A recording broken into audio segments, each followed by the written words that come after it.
നമുക്ക് ഈ ബൂസ്റ്റർ വെച്ചിട്ട് അടിപൊളി ഒരു ഫ്രൈഡ് റൈസ് ഉണ്ടാക്കിയാലോ. ഇവിടെ എൻ്റെ കുട്ടികൾക്ക് ഏറ്റവും ഇഷ്ടമുള്ളൊരു സാധനം കേട്ടോ. ഞാൻ മിക്കപ്പോഴും ഇത് ഉണ്ടാക്കുകയും ചെയ്യും.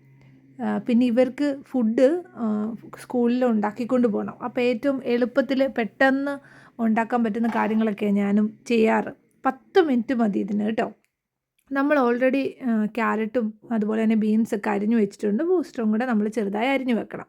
പിന്നെ 1 ഗ്ലാസ് അരിയുടെ ആവശ്യമേ ഉള്ളൂ. ബസ്മതി റൈസ്, അതിന് ഓപ്പോസിറ്റ് വെള്ളം, അതായത് 1 ഗ്ലാസ് അരിക്ക് 2 ഗ്ലാസ് വെള്ളം, അതാണ് അതിൻ്റെ കണക്ക് കേട്ടോ.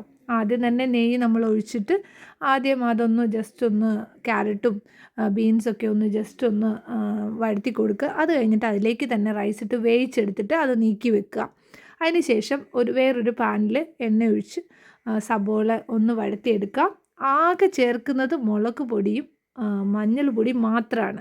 അതൊന്ന് ജസ്റ്റ് ഒന്ന് മൂപ്പിച്ച ശേഷം നമുക്ക് ഈ വേവിച്ച് വെച്ചിരിക്കുന്ന റൈസ് അതിലേക്ക് ചേർത്ത് ബൂസ്റ്ററും കൂടെ ചേർത്ത് നന്നായിട്ട് ഇളക്കി കൊടുക്കാം. ഉപ്പ് നമ്മൾ ചോറ് വേവിക്കുമ്പോൾ നമ്മൾ ഉപ്പിടുന്നുണ്ട്. പിന്നീട് ജസ്റ്റ് ഒന്ന് നോക്കുക ആവശ്യത്തിന് ഉപ്പൊക്കെ ഉണ്ടോ എന്നുള്ളത് ജസ്റ്റ് ഒന്ന് നോക്കുക.